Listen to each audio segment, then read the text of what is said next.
If you do, it is understandable that you sympathize with the monkey, because this is the same condition of any person with normal level of consciousness.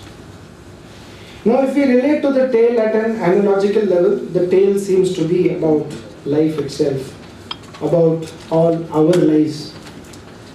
We are like the monkeys with our ability to experiment and to find the ways to fulfill our desires. This type of thinking allows us to solve problems and has brought us the many benefits which are offered, like modern science, also known as the cherries of life. But our desires for material things and for emotional rewards, leadership की ख्वाहिशात है, माल दौलत की ख्वाहिशात है, all these things become the eventual reason for our hand getting stuck in that bottle. Letting go of what we had desired is what sets us free. If it is our desires that captures us, and it is life's tough blows that become the sharp tap on the elbows, which makes us relax and open out our hands, yet in another more profound sense, we are still trapped. These contemplations strike at the question of the nature of freedom itself. So the point that I'm trying to say here is that we have to create an elevated sense of consciousness in the end results of what we are expecting to deliver through education, so that these people are one free people. The remaining points will cover that in more detail.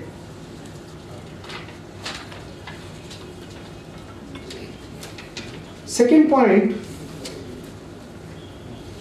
is to make them to be evolved among humankind. This example I'd like to take, it actually relates back to the ayat that I read first. And also there is a reference from the Bible, which says, blessed are the meek, for they shall inherit the earth. Quran में Allah कहता है कि the righteous will inherit. The Bible says the meek shall inherit. I think the one who originally translated this part of the Bible could have very easily used these instructions from How to Catch a Monkey. What it really meant here is that those who have gained control over their desires are the ones that shall inherit the earth. And they will be among the evolved of humankind. The word meek is really a mistranslation for describing the person who is inwardly very strong-willed and very much in control of his emotions and desires. This point of meek being a mistranslation is proof from the introductory ayat from which the Quran says the righteous shall inherit the earth. So the righteous are referred to as meek in their ability to get over the weakness of men with a common level of consciousness who have not evolved beyond themselves. For an example of this strength or this meekness as it is translated, let's take the example of Gandhi. One of the main reasons for which non-violent civil disobedience is so difficult to organize. It's not easy to organize a non-violent civil disobedience.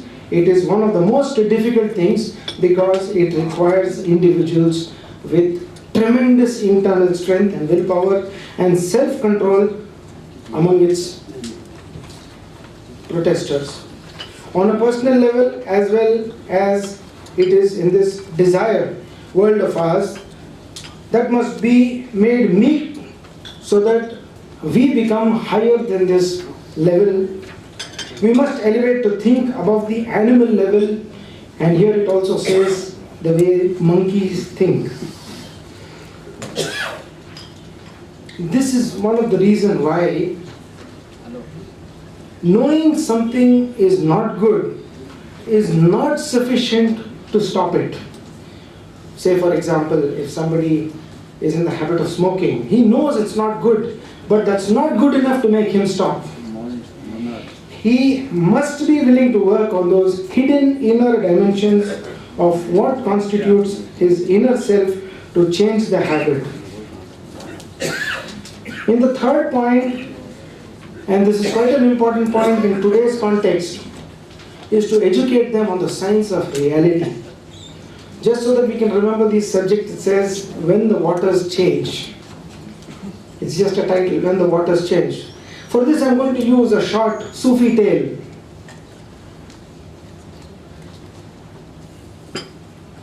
And the name of that story is also When the Waters Were Changed. This tale is about, supposedly about Khidr alayhi salam, the teacher of Musa alayhi salam. He once called upon mankind with a warning. He told them, at a certain date, on a certain day, all the water in the world that had not been specially hoarded would disappear. पूरी दुनिया का पानी खत्म हो जाएगा अगर अभी से आप तैयारी करके वो पानी को उठाकर अलग से रख देंगे तो वो पानी बचा रहेगा पूरी दुनिया का पानी हजम हो जाएगा और एक नया पानी दिया जाएगा जिस पानी को पीने से आदमी लोग पागल हो जाएंगे they will go mad. This is nobody believed this story except for one man. एक ही आदमी बोला मैं पानी पकड़ के बचा के रखता हूँ. He kept that water separately and he waited for this thing to happen. रुका, पूरी दुनिया का पानी खत्म हुआ. And then he saw water coming back again. But he knew this was a replaced water. ये पागलपन का पानी है. This is mad water. इसको पीने वाले लोग पागल हो जाएंगे. So he quietly went up to his secret spot where he had hidden that water. He drank from that water. And he came back to realize that everybody had actually gone mad. But the difference was, वो लोग पूरे पागल होकर इनको पागल समझ रहे थे. They had forgotten everything. They had forgotten the warning. They had forgotten the stopping of the water. They had forgotten the replacing of the water. And they only remembered, ये आदमी ऐसा पागल क्यों है? कुछ अलग पानी की बात करता है, कहीं छुपा के रखा है. क्या हो गया इसको? So this man continued, 2-3 दिन तक, he continued going to his water and remaining sane. अक्लमंद रहा. After 3-4 days he could not resist it. He said, मैं भी यही पानी पी लेता हूँ. And he also forgot. वो भी भूल गया कि ऐसी एक वार्निंग आई थी, ऐसा पानी रुका था, मैं पानी वहां छुपा के रखा था, पूरा भूल गया. This tale is not so simple. It triggers off an unending stream of thoughts that range from the subject of peer group pressure to who is actually sane. This is nothing but a good example of peer pressure. We so easily forget the past. Our parents would have taught us something, but today we see that no, this is the method, this is the way the world works, this is the way it goes. To the extent we are, somebody said in today's presentation, I think Professor Nishat, she said, being elevated and segregated is a scary thought.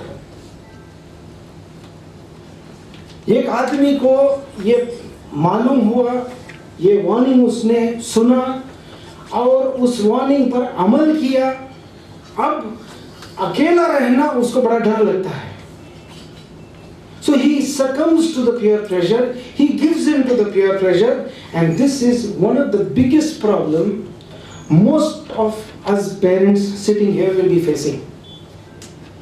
What our children are doing today is definitely not what we had done or our parents had told us to do. And sooner or later, we will also drink that water, we will also be mad like them, and we would have forgotten what we were warned about.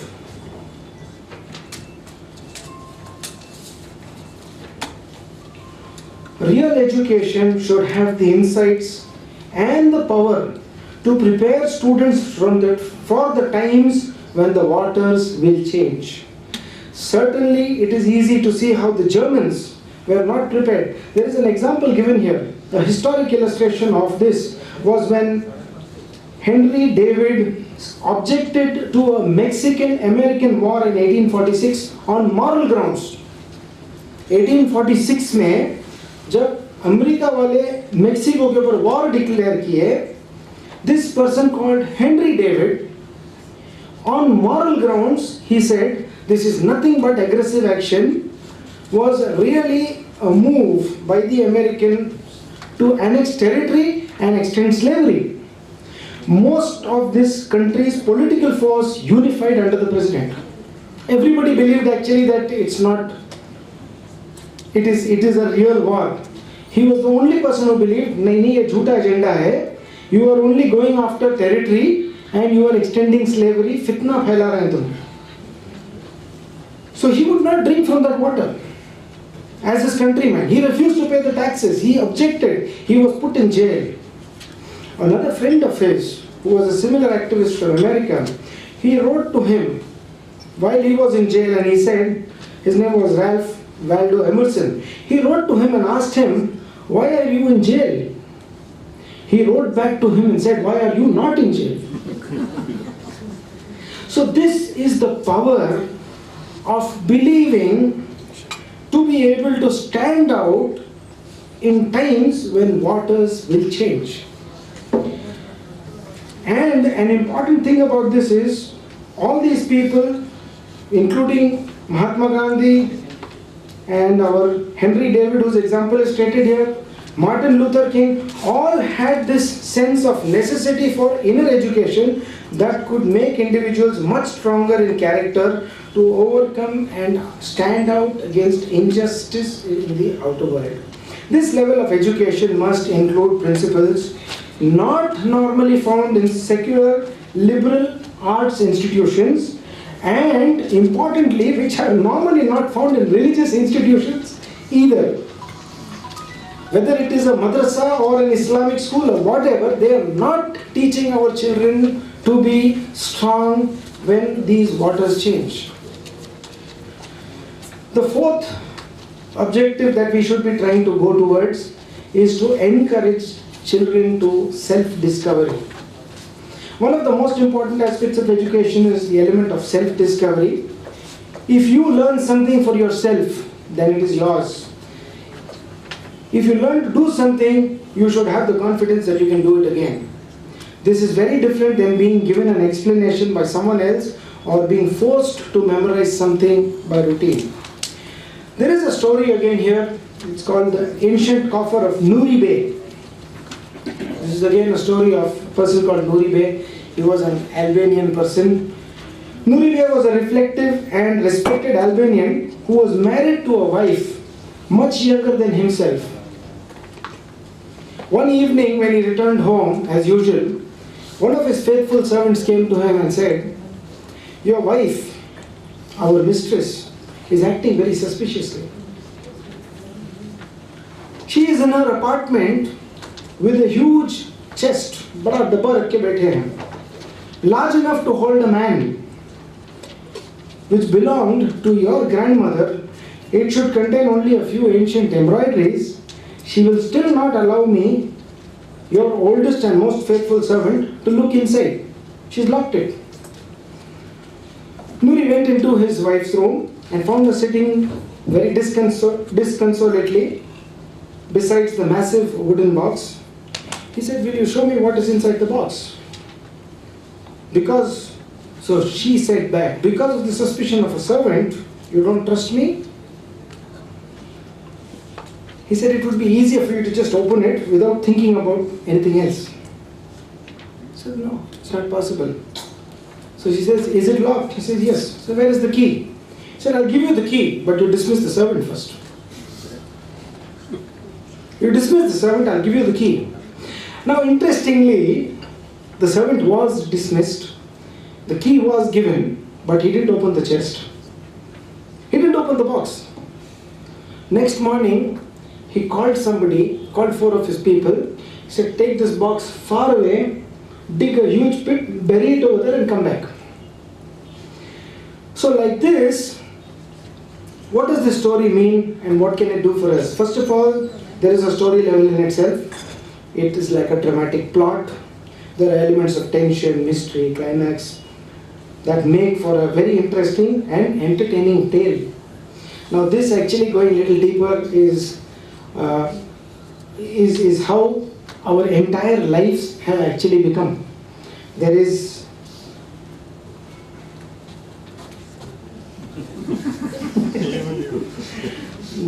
an element of suspicion, there is tension, there is mystery, there is climax, and then there is an interesting ending to the whole thing. If we leave this story or take this story of what Nuri Bey did, he left it very interesting for a mind to think. To the thoughtful reader, immediately questions arise. Is it a story about adultery and homicide? Is it a story about older men who marry younger women? Is it about wisdom and cleverness? Is it about faith and trust? Is the end of the story satisfying? See, you are creating in the child an excitement, a thought process, an element of self-discovery. And he says from this story, this is a Sufi story, he says the interesting thing about this story is it has absolutely no meaning, but the meaning keeps changing every time you think about it. If there is a man in that box, then it's a different story. If there's no man in that box, then it's a different story. And the beautiful way in which he kept it aside is a different story. So I've touched over here on these 4 inner aspects of what should be achieved through education, highlighting that we should talk about an elevated sense of consciousness of ourselves and the world that we live in. Second is to be able to evolve or be among the evolved of humankind, educate them on the reality of, on the science of reality, not reality of science, on the science of reality when the waters change. And then the 4th thing is to set them on a journey of self-discovery. In conclusion, it would be unfair to conclude without authenticating these theoretical visions with our field experience. Popular Front of India has been working very extensively by ourselves and with other organizations like Rehab India Foundation in the field of education for several years now.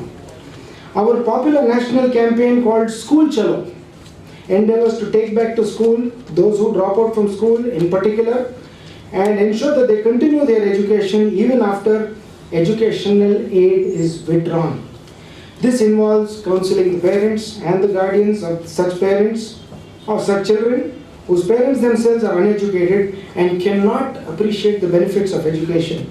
In such situations, we have to adopt an entire village under another scheme called the Sarva Shiksha Gram or the village adoption scheme. Provide for them basic socio-economic needs, developing them in vocational skills, employment opportunities, confidence building measures to beguile them towards a better future. Every year we hope that this is the last year that we are doing this program. Hopeful that in the coming year the community would have taken its own wings and the fresh batch of thought leaders would emanate from the resource that is being created. We noticed that compared to South India, the northern parts of the country need more of such interventions because of the broken spirit and low self-esteem among the Muslim masses. Constant deprivation from basic civic amenities, lack of employment and development opportunities, abject poverty, threat to life from disease and natural calamities, coupled with man-made tragedies like riots, etc. All these were indifferently witnessed by an insensitive government has led them to believe that this is all that life can offer them or the Creator has destined for them. Hence, the quality of education should not just involve routine academics, but should also include character building measures like self-discovery, realize the higher self to elevate their sense of consciousness, imbibe in them a sense of social responsibility, and sensitizing them to society and their surroundings, and helping and being able to adapt to changes in socio-political scenarios to ultimately lead the community out of its misery in the next 100 years of independent India. At Popular Front of India, we believe that education does not stop with school and college. and continues through life. We continue to educate our cadres with these values through a monthly guidance program that will help them to realize their inner elevated selves so that they can dedicate themselves, so that they can dedicate their lives to social causes and community upliftment, because we again believe in al-arda yarisuha ibadiyas salihun. Sadaqallahu al-aliyyul azim. Assalamu alaikum.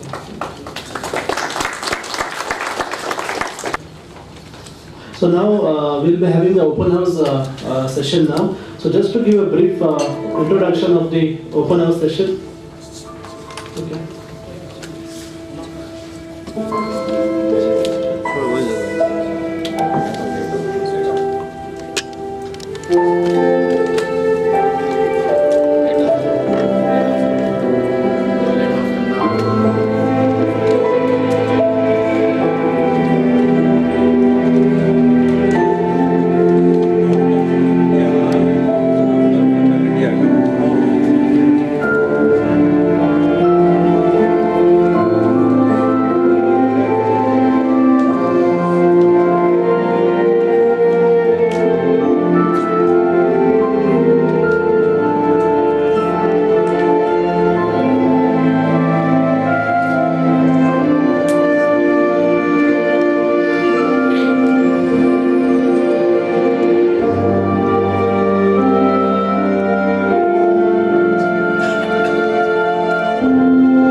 This is one of the points here. Sultan.